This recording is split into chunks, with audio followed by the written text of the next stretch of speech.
Okay, well, since it wasn't off and popping at the racetrack, ain't no sense in showing y'all that. So, people don't like when you trying to secure your bag. They don't like it.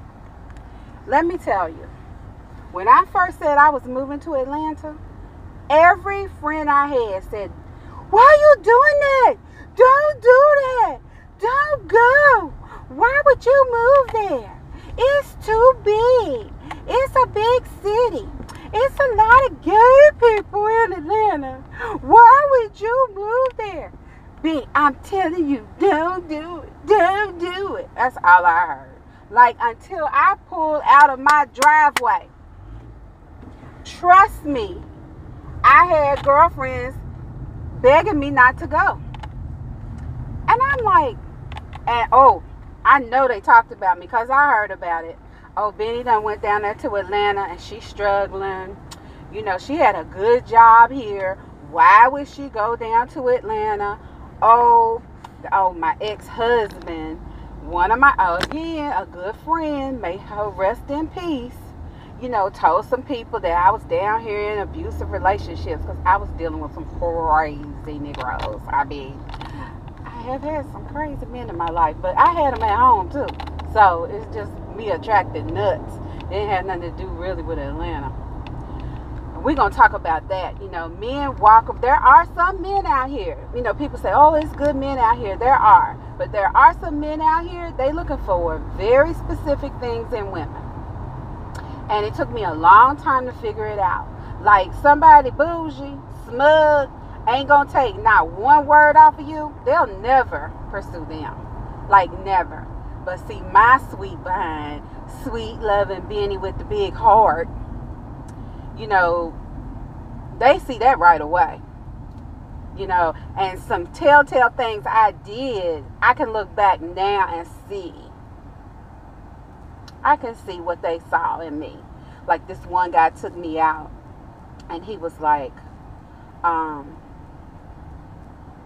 he took me out on the date, and he paid for everything. But, like, after the date was over, like, we didn't want to stop the date. So he was like, we went into a quick trip racetrack, you know, like one of those big gas stations.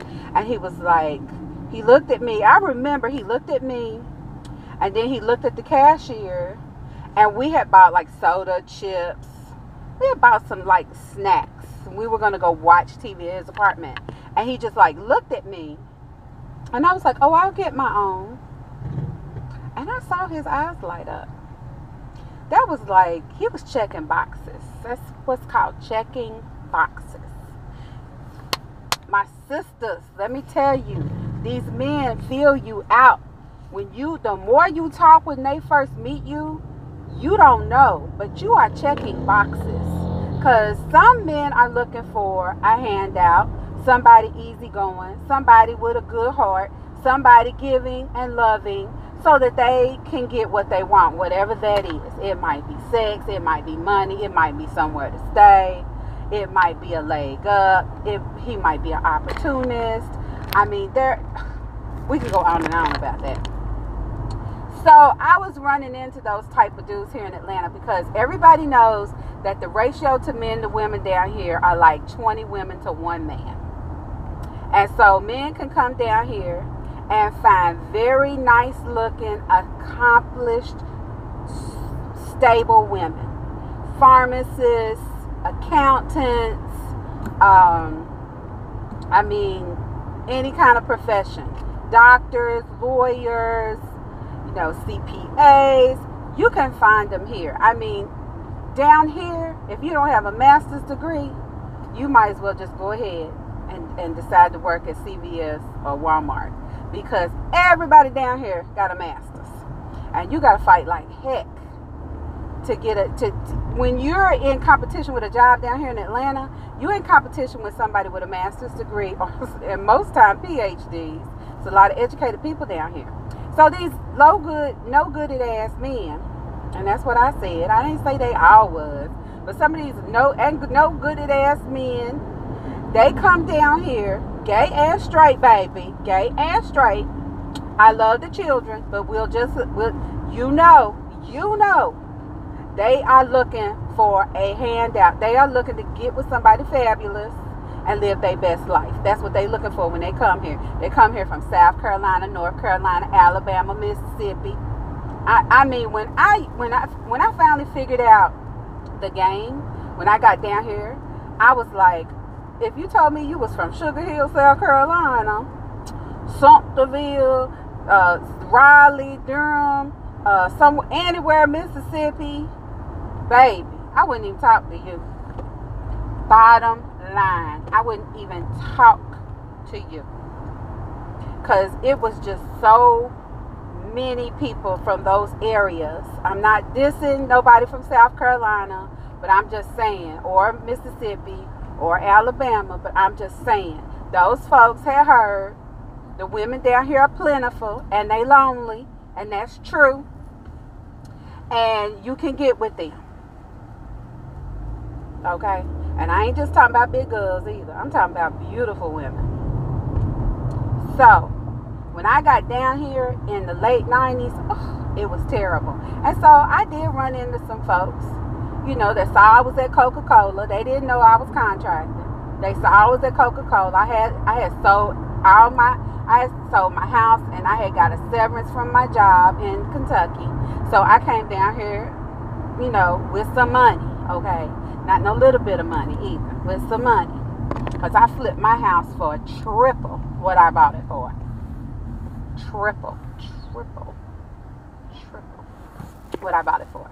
So, and then I got my severance. I had been at my job for almost 10 years, getting close to 10 years. So, I came down here with some money. And I must have looked, you know, you'll be looking like money. You don't even know you're looking like money. Okay? So anyway, I had some people that was like, I don't know, they was kind of like, I was profiled, I guess you could say. I was being profiled. So my good friends, you know, I was telling them a little bit about, you know, some situations I was in down here. And they went back and told some people that went back and told somebody else, and my ex-husband found out about it. And he used to call me and say stuff like, you're down there in Georgia getting mistreated. You're down there in Georgia letting people take advantage of you. I'm like, what? Where's this coming from?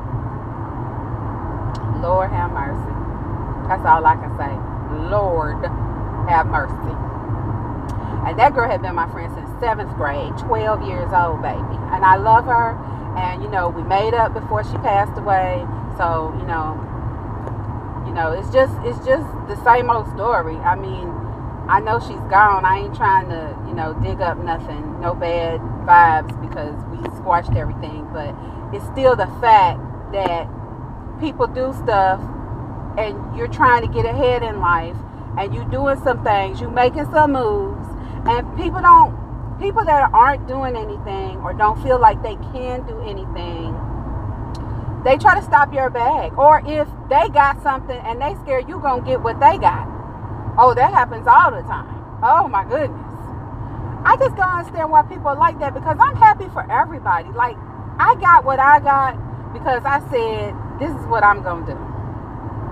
You know, I got tired of being used. I got tired of being in bad situations. I'm sorry it's dark, but there ain't no lights. We can come up on some lights in a minute. You know, I was like, listen, this is what I'm going to do. I'm going to do 1, 2, 3, and 4. And that's what I did. And it worked out for me. Now, I had some bitter birds. I mean, I figured out later, almost everybody that was around me at the time when I was making my moves, they was constantly telling me not to make my moves. Going back to Louisville, I mean, people were like, don't do this, don't do that. And when I first moved down here, I was Sister Benny. I was working with a ministry. Ooh, we're going to talk about religion, baby. We're going to talk about all that church stuff. Oh, we're going to get to it. We're going to get to it. I got some stories for you. But I was with, at that time, pretty well-known woman minister. And she wanted me to come down here. She said she wanted me to come down here and help her with the ministry. But when I got down here, I kind of felt like she thought I was going to be a burden on her. She just didn't know me, okay? Because I got my own things popping. But when I first moved down here, people were like, oh, you down there following that minister? That's a big mistake. And I was like, okay, I'm coming down here to help a minister, but I'm not following her down here. Like, I'm ready to move on with my life. Like, I am ready for my next chapter, because I had gotten divorced, and I just looked around and said, ugh, I don't want to be here anymore. Every street reminds me of my husband. Every red light, every song on the radio, every restaurant, every grocery store. I'm standing in line at the store and I'm thinking, oh, this is the line me and so-and-so was with. Well, let's give him a name. We're just going to go ahead and call him Junebug, because that's really his nickname. I remember being Junebug. We were standing in this line and we was looking at the magazine and we were laughing. And I'd be at a stoplight and go, oh, I remember this song was playing. We were sitting at this light and it was Tony, Tony, Tony. And the beat was hitting so hard. It was in his new car. We was just dancing in the car, having such a good time. Light turned green. I'm still reminiscing. I'm like, you know what? I gotta move. It's ridiculous. It's like that song. Everywhere I go, I see your face. I had to go. So I was on really good terms with my ex-husband when I left. We, co-parenting together. That wasn't a tumultuous story at that point. We will have more conversations about what I should have did, what I didn't do at a later date. But anyway, we were young and we were in love and it didn't work out and we got divorced. So I was like, I'm ready to go. I'm ready to meet somebody new. I'm ready to have a different life. It's time to go. So that's what I did. And everybody was like, don't do it. Don't go. It's just like throwing salt, throwing shade, just the shade of it all. And when I got here, people were constantly like, well, what's going on? Like I told you, when people ask, I don't really be asking people their business. I can't imagine that I would call one of my girlfriends and say, girl, how much you make a year? I would never. How much y'all pay for y'all house? And if somebody in conversation even tells me how much they pay for something, I don't say, what? You pay what? I don't even do that. I keep talking. I heard them, but I don't dwell on it. And I have learned when people do that kind of stuff, watch them, because they watching your pocketbook. They in your business. That's the bottom line. Why is it so dark out here tonight? Ooh. But y'all just need to listen. Y'all don't need to look at me. So, yes. So, okay. So, back to coming down here. People throwing shade. Didn't want me to be here. And, everybody just, so worried about me being in Atlanta. Well, I messed around and got a really good job. Before this job that I got now, I got a really, really good job. And I ran out and bought a car, and I started looking for a house. Oh, my God. Everybody's like, and the house that I got, because I was a single mom, and, I got a good job, but I hadn't, it was, starting salary or whatever. So it wasn't like a really big deal. And I'm transparent. The house was how much was my house? Like $120. And it was way out in Douglasville. So I know if you live here, you know all this. But a lot of people live here and don't know this. But Metro Atlanta area is the city of Atlanta. Back then, and a few counties. Well, now they've expanded Atlanta Metro. So it's got 13 counties attached to it. But when I first got here, it was pretty much like the city of Atlanta, and on the outskirts, in the north it was Cobb County, in the south it was Clayton County, in the west it was Lithia Springs and Douglasville, and let's see, way down south would be Henry County. That's past Clayton. And when I first got here, everybody was moving to Henry County. Well, I rode out there, and everything from the center of the city, and we'll just say the airport. That's why I feel like I'm centrally located now, because I live by the airport. But when I first got here, it's the airport. Everything is really 25 minutes from the airport. So I don't care if you go to Gwinnett, which is north side, like where the Amigos, they from Lawrenceville, out that way. That's north side, that's where they from. 25 minutes to the airport. If you're down south, if you're in McDonough, Henry County, South Stockbridge, if you're down south, 25 minutes to the airport. You know, if you're east, if you in Decatur where it's greater, if you out that way, Stone Mountain, 25 minutes to the airport. But if you try to go from Stone Mountain to Douglasville, yeah, that's an hour and a half. My girlfriend lives in Fayetteville. That's kind of down south too. It must be like south. Because I guess Noonan, Fayetteville, they're all in the south too. So all that is like 25 minutes to the airport. But from each other, there are opposite ends, southeast, northwest, from that center. So I'm thinking, I work downtown, so I went to Henry County. I looked around. Those houses were nice, and they have really grown out there. So those people that moved out there, they probably had the intel that they were really going to expand out there, but it really has just happened. I wasn't feeling it. So I ended up in Douglasville, and I loved it because I was looking for a place for my daughter to go to school. I think she's like in the 7th grade at the time. I wanted somewhere homey, you know, and let me tell you something else about Atlanta. Every pocket has their own. Like, you can literally never go outside of your area because you have everything. You have all the restaurants. You have a mall. Usually there's a anchored mall there. You know, nail shops, hair. You don't have to come out of your neighborhood if you don't want to. So Douglasville had everything I wanted. Baby, I was 5 minutes from the Golden Corral and the Walmart. What? I was like, oh, I'm building my house right here. And that's what I did. Oh, the shade I got from people. You know, why you moving way out there? Why you moving out to Douglasville? That's too far. Ain't nobody gonna come see you. You ain't got to never. You got to never come see me. So I experienced all that over my life. So I get it. Peter Monn, if you ever hear my voice, go ahead and do your collabs, baby. Networking. That's going to bring you more subscribers.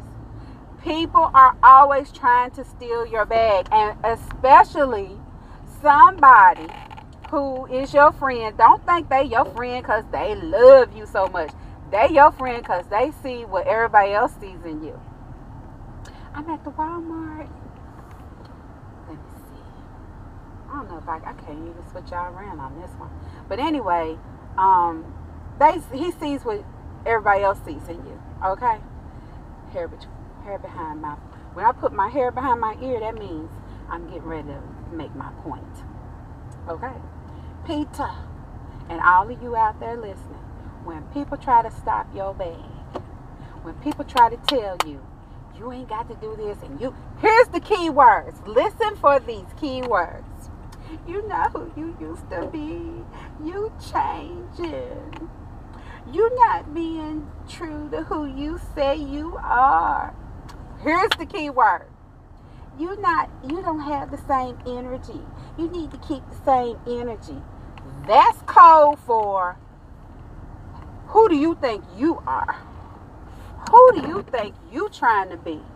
Oh, I'm going to stop you because I'm your friend and you're going to listen to me.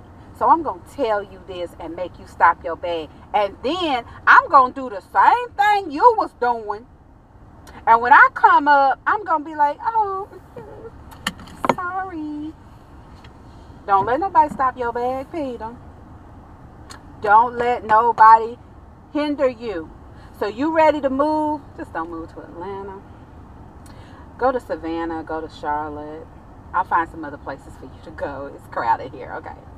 See how bitter I am? See, I done moved here. I done came up. I'm trying to keep you from coming up. See, I'm wrong. I'm wrong. I'm wrong for that. Let me stop saying that. But it is crowded down here. So anyway, don't let nobody hinder you from going back to school. Don't let nobody hinder you from wanting to be up on the pulpit. That's another story for another day. Don't let nobody hinder you for going for that job promotion. Don't let nobody hinder you from doing what you need to do, meeting who you need to meet, networking with who you. Oh, I heard she's terrible. Oh, I heard they. Please. It's all about who you know. It's still all about who you know. And with that, I'm going to go in here to Walmart. I don't need a thing. I don't know why I'm at Walmart. Don't y'all tell my husband I'm at Walmart. Because he going to be like, and I told you about going down there to Walmart in the dark. I'll talk to y'all later.